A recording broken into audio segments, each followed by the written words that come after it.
وہ ہوتا ہے لوگوں کا باتیں کرنا۔ لوگ ایک دوسرے کے بارے میں تبصرہ کرتے ہیں، گفتگو کرتے ہیں۔ اگرچہ اسلام نے اسے بڑا ناپسند کیا اور غیبت کو زنا سے زیادہ بدتر قرار دیا، لیکن معاذ اللہ ثم معاذ اللہ لوگ پھر بھی اس اخلاقی کمزوری کا شکار ہو جاتے ہیں اور لوگوں کے بارے میں گفتگو کرتے ہیں۔ پھر لوگوں کی وہ باتیں جب ہم تک پہنچتی ہیں، جس کے بارے میں بات کی جا رہی ہوتی ہے، جب اس تک پہنچتی ہے تو وہ شخص بڑی اذیت کا شکار ہو جاتا ہے۔ وہ ذہنی تکلیف میں بھی آتا ہے، کرب میں بھی مبتلا ہوتا ہے، اور بعض اوقات خدا معاف فرمائے تو بعض لوگوں میں مایوسی بھی پھیل جاتی ہے۔ آپ قرآن مجید فرقان حمید کو دیکھیں تو اللہ تعالیٰ نے قرآن مجید میں فرمایا کہ وَإِذَا قِيلَ لَهُمْ آمِنُوا كَمَا آمَنَ النَّاسُ، جب منافقین سے کہا جائے کہ اس طرح ایمان لاؤ جس طرح کے باقی لوگ ایمان لائے ہیں، یعنی صحابہ کرام، قالوا تو وہ کہتے ہیں آنؤمنوا کما آمن السفہاء، ہم اس طرح ایمان لے آئیں جس طرح معاذ اللہ یہ بیوقوف ایمان لائے، ان کی طرح ایمان لے آئیں۔ الا انہم هم السفہاء، اللہ فرماتے ہیں خبردار ہو جاؤ یہی بیوقوف ہیں، ولکن لا یعلمون، لیکن یہ جانتے نہیں، انہیں اس بات کی خبر ان لوگوں کو جو کائنات کے بہترین لوگ ہیں زمین پر، انبیاء کے بعد صحابہ، ان کو لوگوں نے بیوقوف کہہ دیا، باتیں کر دی۔ آپ قرآن مجید دیکھیے سورہ قلم کے اندر اللہ تبارک و تعالی نے اس بات کا بھی جواب ارشاد فرمایا ہے، جب لوگوں نے کہا تھا کہ معاذ اللہ حضور تو مجنون ہے، تو اللہ نے فرمایا محبوب آپ رب کے فضل سے مجنون نہیں ہیں، بلکہ اللہ نے آپ کو خلق عظیم کا مالک بنایا ہے۔ وَإِنَّكَ لَعَلَىٰ خُلُقٍ عَظِيمٍ، لوگ بات کرتے ہیں اور کر جاتے ہیں اور شوق رکھتے ہیں تبصرہ کرنے کا۔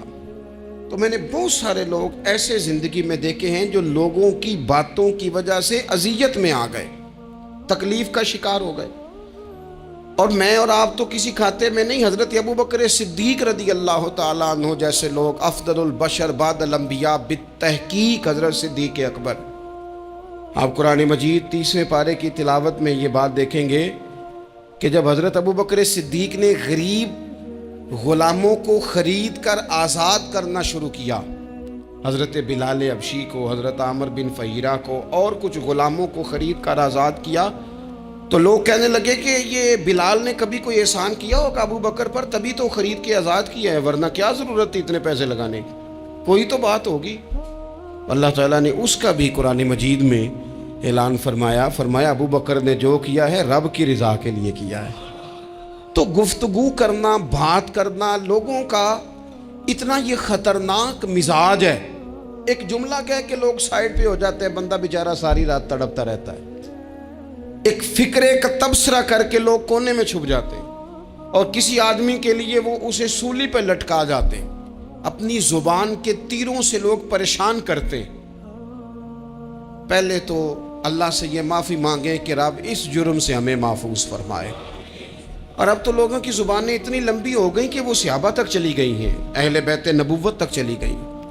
تبصروں کے شوق میں لوگوں نے یہ دیکھا ہی نہیں کہ میری حیثیت کیا ہے اور میں بات کس کی کر رہا ہوں، میری اوقات کیا ہے اور میں تبصرہ کس پہ کر رہا ہوں۔ بے باک ہونا اور بات ہے، اور بدتمیز ہونا، ان دونوں میں فرق ہوتا ہے۔ تو میرے عزیز، ایک تو اس سے پرہیز کریں، اور پھر دوسرا آپ سے، اپنے آپ سے، سب سے ایک گزارش کروں گا کہ ایک بات اپنی زندگی میں طے کر لیں کہ یہ ہو نہیں سکتا کہ لوگ آپ کو باتیں نہ کریں، یہ ممکن نہیں، اس لیے کہ مخلوق تو فنکار ہے اس درجہ کے پل بھر میں سنگے در کعبہ سے بھی اصنام تراشے، تم کون ہو کیا چیز ہے داغ کبابی، لوگوں نے تو مریم پہ بھی الزام تراشے۔ مخلوق تو فنکار ہے اس درجہ کے پل بھر میں، یہ تو فنکار ہے، ایک منٹ میں لوگ نکال کے لے آتے ہیں بات، ایک منٹ میں۔ امام جعفر صادق رضی اللہ تعالیٰ عنہ بیان کرتے ہیں، امام ابو نعیم نے حلیت الاولیاء میں اس کو بیان کیا حضرت امام جعفر صادق رضی اللہ تعالیٰ عنہ فرماتے ہیں کہ حضرت موسیٰ کلیم اللہ علیہ السلام نے اللہ کی بارگاہ میں عرض کی، مالک میں چاہتا ہوں لوگ میرا سوائے بھلائی کے ذکر نہ کریں، میرا ذکر کریں تو صرف بھلائی کے ساتھ کریں، خیر کے ساتھ کریں، میرے بارے میں شر کی بات نہ کریں۔ تو رب کریم نے فرمایا، موسیٰ یہ بات تو میں نے اپنے لیے بھی نہیں چاہی کہ لوگ جب بھی میرا ذکر کریں خیر کے ساتھ ہی کریں، تب جب رب نے اپنے لیے نہیں چاہا تو پھر اے موسیٰ لوگ تو بات کریں گے ہی، لوگ تو منہ میں زبان رکھتے ہیں، یہ تو گفتگو کریں گے ہی، یہ تو کریں گے۔ اب ہوتا کیا ہے، ہم اس کا نفسیاتی اثر لیتے ہیں، ہم اس کا اثر لیتے ہیں۔ میں اکثر کہتا ہوں سارے لوگ ہی کانوں کے کچے ہوتے ہیں، کچھ تھوڑے زیادہ ہوتے ہیں، کچھ تھوڑے کم ہوتے ہیں، اور بعض لوگ کہتے ہیں اتنے لوگ فلانے بندے کی بات مانتے ہیں۔ تو میں نے کہا دنیا میں تو آج بھی کافر زیادہ ہیں، کافر زیادہ ہیں، شیطان کے پیروکار آج بھی، تو زیادہ ہونا کوئی حق کی دلیل ہے ہمیشہ؟ یہ کیا بات ہوئی کہ فلانے کی اتنے لوگ بات مانتے ہیں؟ یہاں تو میں نے یہ دیکھا ہے اس معاشرے میں کہ جھوٹے سے جھوٹا آدمی، اس کے بھی فالور ہوتے ہیں، دغے باز سے دغے باز بندہ، اس کے بھی گویوں کے فالور، اداکاروں کے فالور، فلانے کے فالور۔ اس کا یہ تو بھئی انسان کا مزاج ہے، ہر بندہ کانوں کا کچا ہے، کوئی تھوڑا زیادہ کچا ہے، کوئی تھوڑا کم کچا ہے، تو باتیں تو ہوگی، لوگ منہ میں زبان رکھتے ہیں تو گفتگو تو کریں گے۔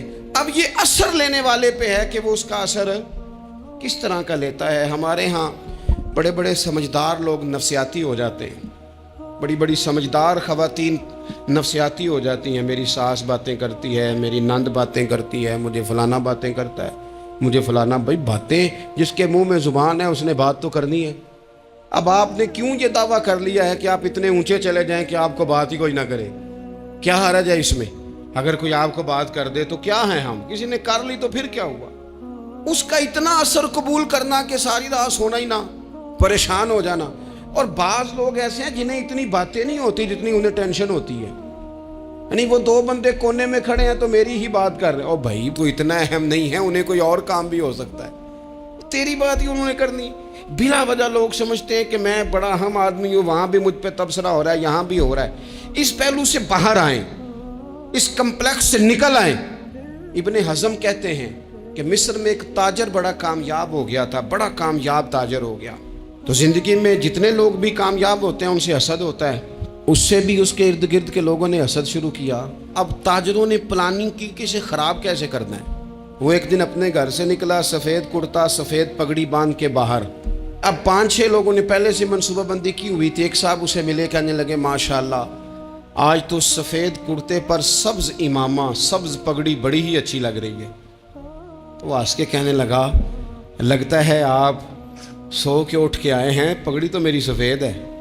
اس نے کہا چلو پگڑی تو سبز ہی ہے، باقی آپ نہیں مانتے تو آپ کی مرضی۔ وہ آگے بڑھا، تو اب چونکہ پلاننگ تھی تو ایک شخص اور ملا، اس نے کہا کیا بات ہے، سفید کرتے پر آپ کا پیلے رنگ کا امامہ کیا جچتا ہے۔ اس نے کہا یار کو خدا کا خوف کر۔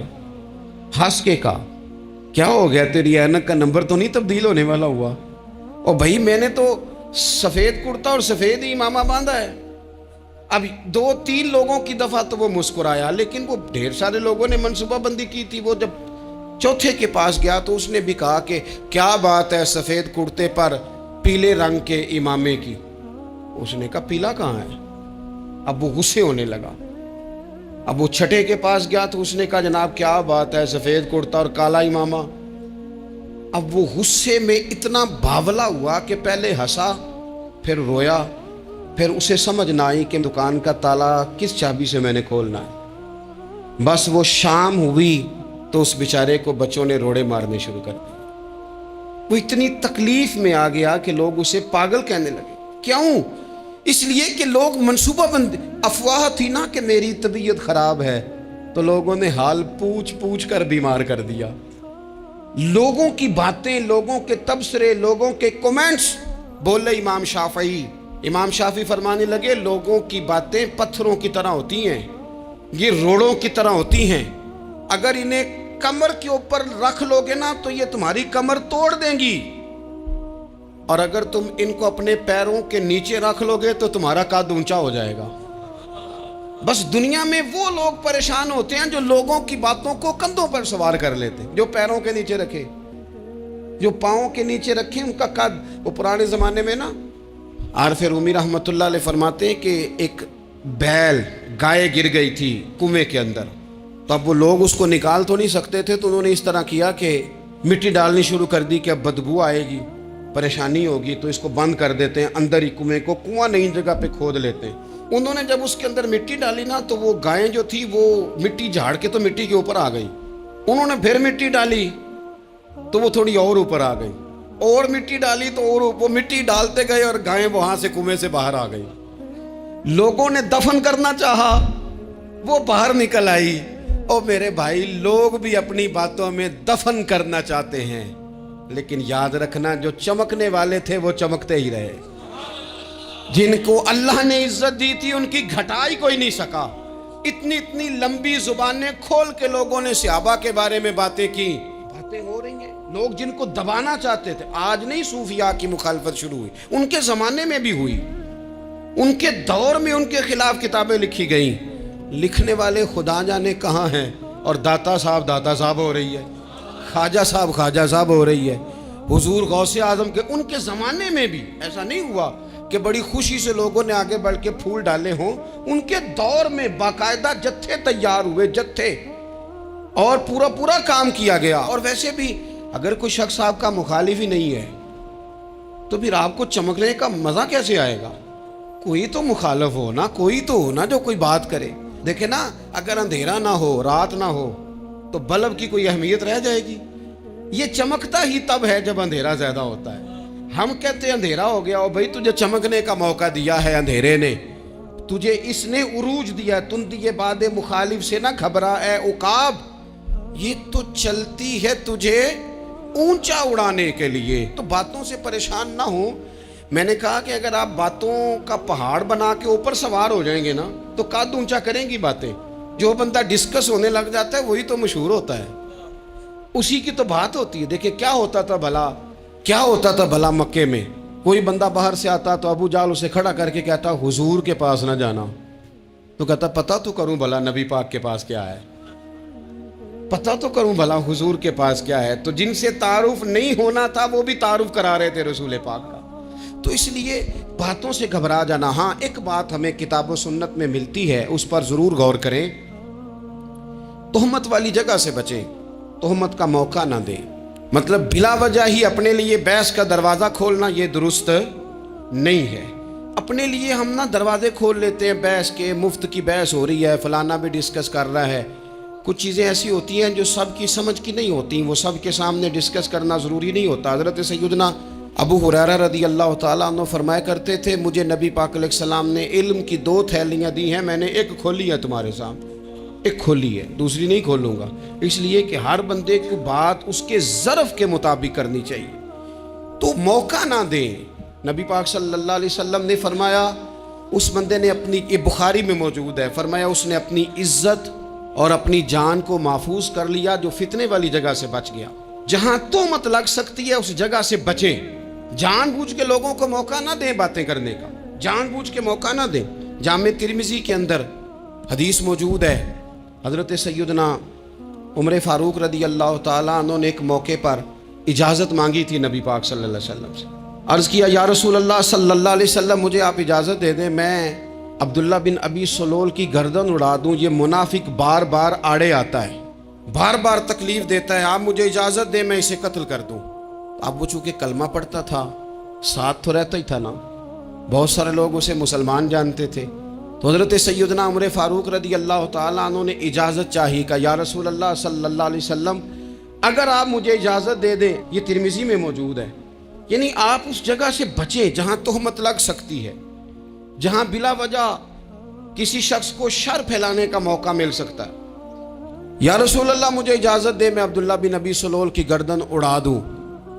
نبی پاک صلی اللہ علیہ وسلم نے فرمایا کہ عمر اگر میں تمہیں ایسا کرنے کی اجازت دوں گا تو لوگ کہیں گے کہ وہ اپنے قریبیوں کو انہوں نے مروانا شروع کر دیا ہے، ساتھ والوں کو ہی مروانا شروع، لوگ تو اسے مسلمان سمجھتے ہیں، تہمت والی جگہ سے۔ بلکہ بخاری شریف میں اسی طرز کا ایک اور پیغام بھی ہمارے لیے موجود ہے، یہ جو حرم شریف آج ہمارے سامنے ہے نا، بیت اللہ شریف، اس میں ایک پیچھے مقام ہے جس کو حتیم کہا جاتا ہے. یہ خانہ کعبہ کا حصہ ہے.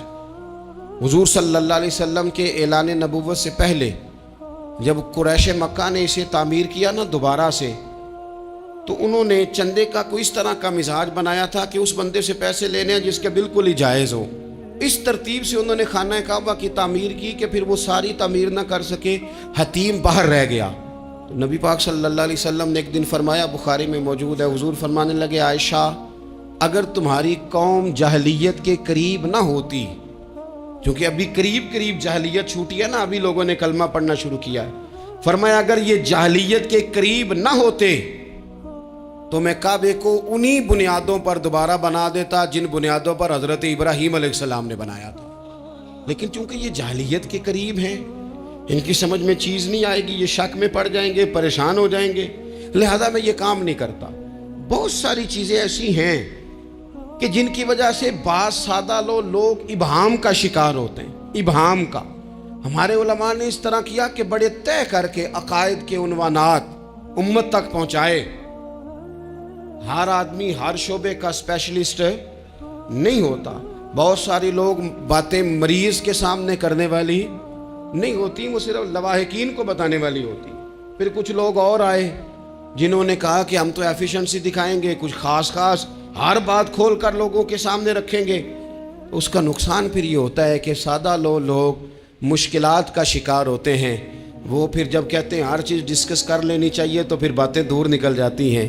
پھر لوگوں نے انبیاء کرام علیہم السلام کی اجتہادی خطاؤں کو ڈسکس کرنا شروع کیا. ربنا ظلمنا انفسنا، اگر حضرت آدم یہ لفظ کہیں تو ان کے لیے تو ٹھیک ہے، لیکن اگر کوئی غلام اور امتی اور بیٹا اٹھ کے یہ لفظ کہے تو اس کے لیے ٹھیک نہیں ہے. تو میرے عزیز ایسے کام نہ کریں جس کی وجہ سے بلا وجہ بحث کا. ہمارے یہاں کچھ لوگوں کو شوق ہے خبروں میں رہنے کا، وہ ایسی باتیں چھیڑتے ہیں جن سے نا وہ خبروں میں رہ سکیں. میں نے دیکھا ہے وہ کہتے ہیں جی میں نے کوئی انوکھی بات کرنی ہے. بھئی انوکھی بات کرنے سے بندہ مشہور تو ہو جاتا ہے. ہمارے زمانے میں مشہور ہی وہ ہوتا ہے جو دوسروں سے ذرا ہٹ کے بات کرے، انوکھی کرے. وہ ہمارے لطیفہ لکھا ہے نا، ایک اہل عرب کا، ایک ہجا نام کا عربی کا ایک لطائف سنانے والا شاعر ہے. تو وہ کہتا ہے کہ ایک شخص نے ایک دفعہ کہہ دیا تھا گدھا کھانا جائز ہے. بڑے بڑے علماء اس کے گھر چلے گئے کہ بھئی کوئی دلیل، کوئی جزیہ، کوئی کہاں سے، کوئی کتاب، کوئی حوالہ، کوئی شے. اس نے کہا روز آؤ گے ایک ایک بندے کو بتاؤں گا، کٹھا اسٹیج لگاؤ، ایک کی دفعہ حوالے دیتا ہوں، روز نہیں دیے جاتے. وہ اسٹیج لگ گیا، دنیا جمع ہو گئی جنہوں نے کبھی ٹائم نہیں نکالنا. تو یہ ذرا انوکھی بات جو کر رہا تھا تو سارے لوگ آ گئے. تو وہ اسٹیج پہ چڑھا تو کہنے لگا مجھے جانتا کوئی نہیں تھا. چلو اب بدنام جو ہوں گے تو کیا نام نہ ہوگا.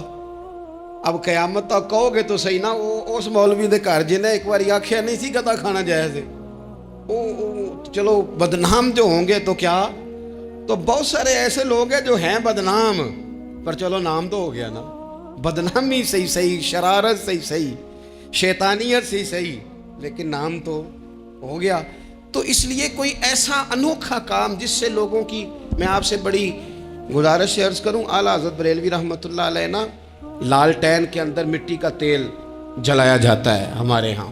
تو مٹی کا تیل ظاہر ہے اس سے بدبو آتی ہے، تو مسجد میں وہ جلانا جائز نہیں تھا. تو ایک صاحب ارنڈی کا تیل لائے، وہ خوشبو والا ہوتا ہے. وہ لا کے انہوں نے نا اعلیٰ حضرت بریلوی رحمۃ اللہ علیہ کو لالٹین میں ڈال کے دیا اور کہا کہ یہ مسجد میں اس کو جلاتے ہیں چونکہ اس کے اندر سے خوشبو آتی ہے، بدبو نہیں آتی.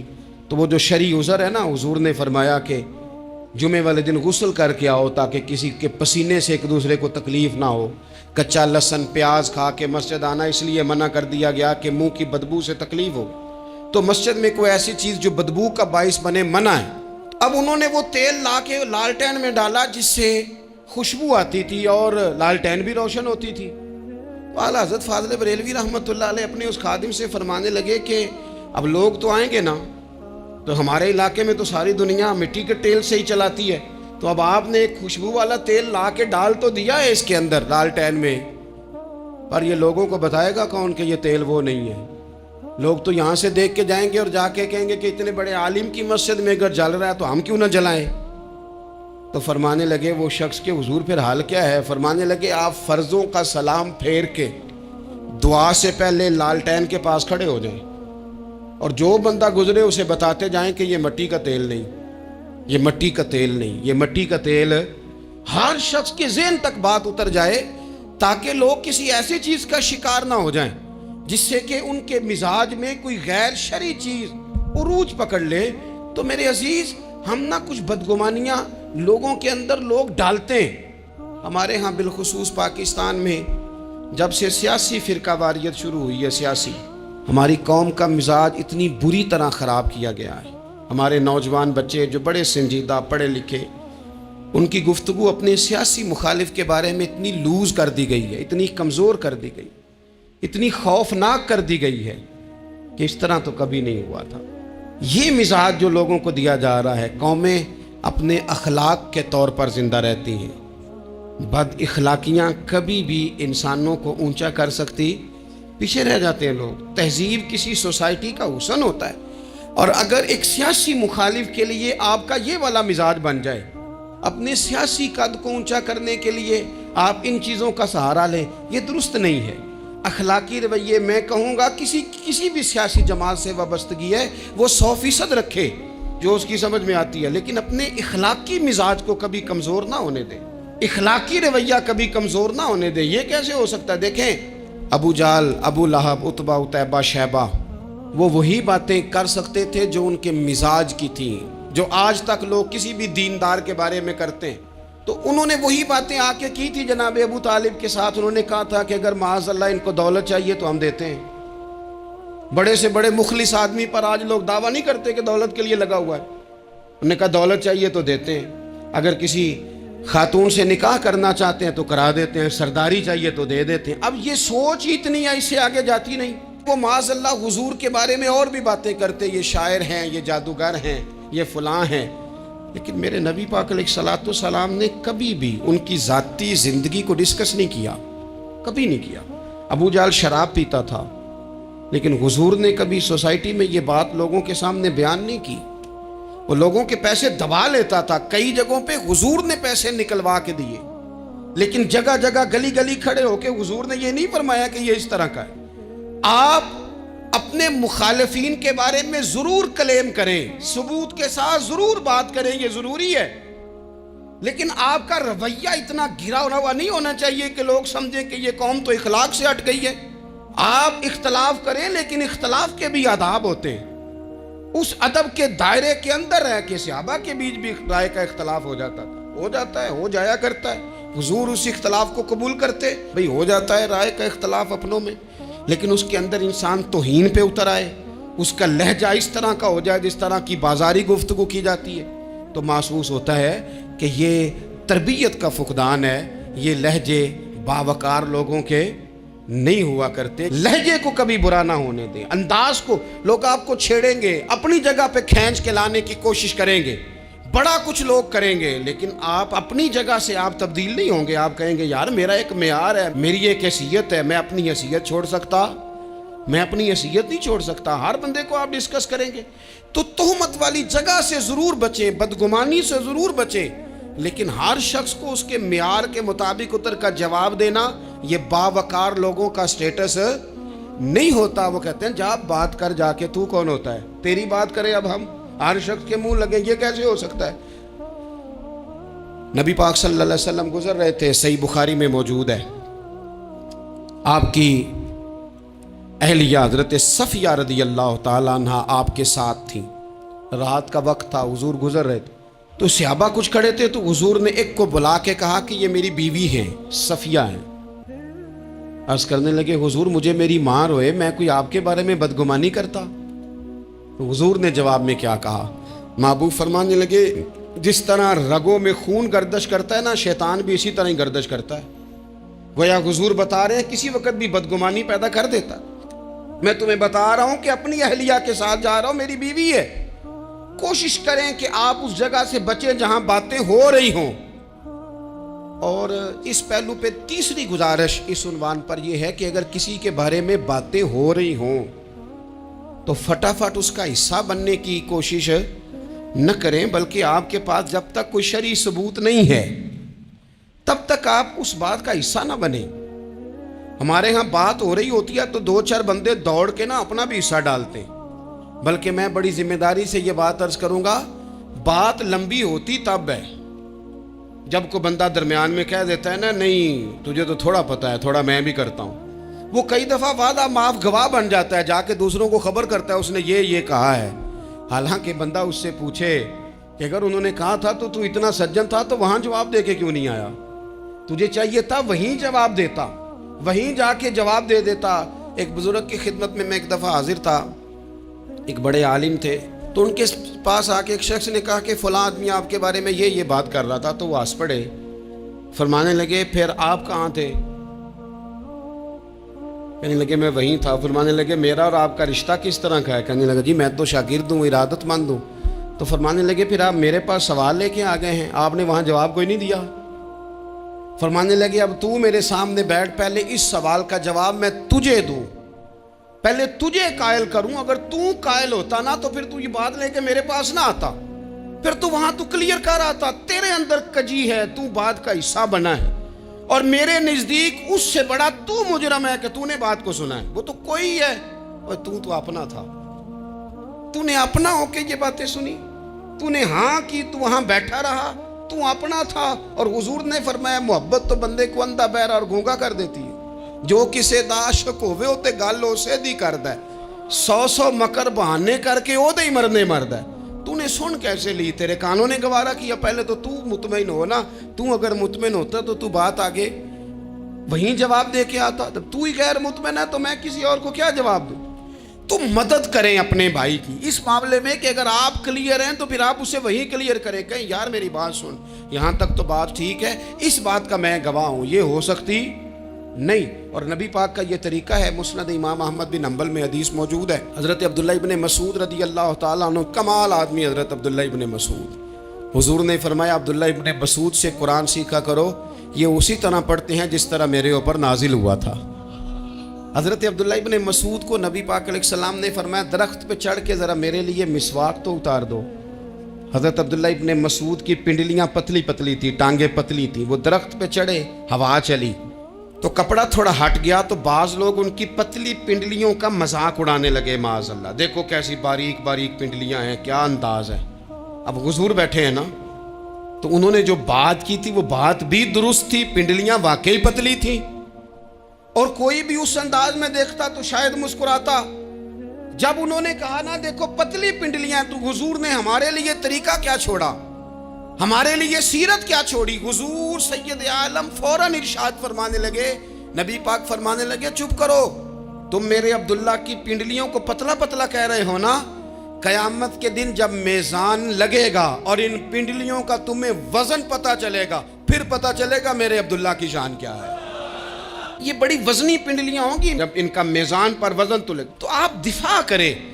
نبی پاک صلی اللہ علیہ وسلم نے فرمایا اگر کسی جگہ تیرے بھائی کی عزت پر حملہ ہو رہا تھا اور تو بچانے پر قادر تھا اور تو نے اس کی عزت سے اس شر کو روک دیا، کہا نہیں یار ایسی بات نہیں ہے، تم غلط کہہ رہے ہو، فرمایا اگر تم کسی کی عزت کا دفاع کرو گے تو فرمایا جہاں تمہاری عزت خراب کی جا رہی ہوگی رب وہاں تمہاری عزت کا دفاع فرمائے گا، اللہ تمہاری عزت کا محافظ بن جائے گا۔ لیکن ہم کیا کرتے ہیں، ہم لوگ باتیں کر رہے ہوتے ہیں تو ہم ان باتوں میں ایک بات اور شامل کرتے ہیں، ہم ان باتوں میں ایک بات اور شامل کر لیتے ہیں اور انداز اختیار کر لیتے ہیں، اور جو آپ کے حق میں ہے اس نے مخالف نہیں ہونا، اور جو مخالف ہے اس نے کبھی حق میں چھوڑیں۔ آپ کس کو قائل کر رہے ہیں؟ جس کی سمجھ میں آتی ہے وہ قبول کرے، نہیں آتی تو دروازہ کھلا ہے، کہیں اور تشریف لے جائے۔ ہمارا یہ مزاج بن گیا کہ بلا وجہ کی وضاحتیں بھی بندے کو کمزور کرتی ہیں، بلا وجہ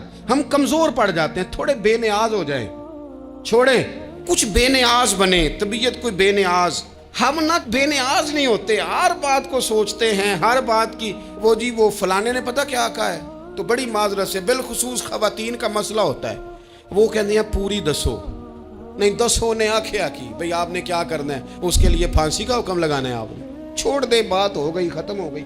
اپنی زندگی میں تھوڑی سی بے نیازی بھی پیدا کریں، تھوڑی سی بے نیازی، ہر ایک کی بات سننا، ہر ایک کی بات پر غور کرنا، ہر بندے پر تبصرہ شروع کر دینا، وہ تو تکلیف آ جائے گی۔ وہیں سے جہاں سے بات شروع کی تھی پھر وہیں لاتا ہوں کہ باتوں کا اثر لیں لیکن صرف خیر کی باتوں کا اثر لیں، لیکن صرف اچھے لوگوں کی باتوں کا۔ ہر ایک کی بات کا اثر لوگے، لوگ دو قدم نہیں چلنے دیں گے۔ اور دوسرا، میں آپ کو بڑی ذمہ داری سے عرض کرتا ہوں، ہم ویژن والے لوگ ہیں، ہماری 1400 سال کی تاریخ ہے، ہم ویژن والے لوگ ہیں۔ یہ نہیں ہے کہ ادھر ایک بندہ آیا تو تھوڑی سی ہم اس کے پیچھے چلے جائیں گے، پھر کل ایک اور آئے گا تو تھوڑا سا اس کے پیچھے چلے جائیں گے۔ یہ تو وہ لوگ ہوتے ہیں جن کے پیچھے بنیاد نہیں ہوتی، اور جن کی پوری بنیادیں ہونا وقت زیادہ ہو گیا، ورنہ میں آپ کو اپنی سند پڑھ کے بتاتا کہ ہماری سند امام بخاری تک کیسے جاتی ہے اور امام بخاری کی رسول پاک تک کیسے جاتی ہے۔ یہ تو ایک تسلسل ہے۔ تو اس لیے بڑی جلدی آزمائش کا شکار نہ ہوا کریں۔ باتیں کس لیے ہیں؟ جو بندہ ویلا ہے اس نے بھی 4 باتیں، تو ہر بات کا اثر نہ لیں۔ بالخصوص جوانوں سے کہتا ہوں، ٹارگٹ اچیو کرنے کے لیے سب سے پہلے تو مقاصد کا تعین کرے، جانا کدھر، اور پھر اس پہ لگ پڑے۔ باتیں ہوتی رہیں گی لیکن باتوں کو پشت پہ سوار نہیں کرنا، باتوں کو پاؤں کے نیچے رکھنا ہے، قد اونچا ہو جائے گا، قد اونچا ہو جائے گا۔ پشت پہ سوار کرو گے تو گردن ٹیڑھی کر دیں گے۔ آپ بس بڑھتے جائیں۔ گھوڑا جب دوڑتا ہے نا، دوڑتا ہے تو اس کے پیروں کو جھاڑیاں لگتی ہیں، لیکن اگر دوڑتا رہے تو کوئی جھاڑی کہیں رہ جاتی ہے، کوئی کہیں رہ جاتی ہے۔ باقی مخلوق کرتی ہے باتیں، وہ کرتی رہے گی۔ آپ آگے بڑھیں، سفر کرتے رہیں۔ سفر، بہت سارے باتیں کرنے والے وہیں رہ جاتے ہیں اور کام کرنے والے کہیں کے کہیں پہنچ جاتے ہیں۔ باتیں کرنے والوں میں سے نہ ہوں، کام کرنے والوں میں سے ہوں۔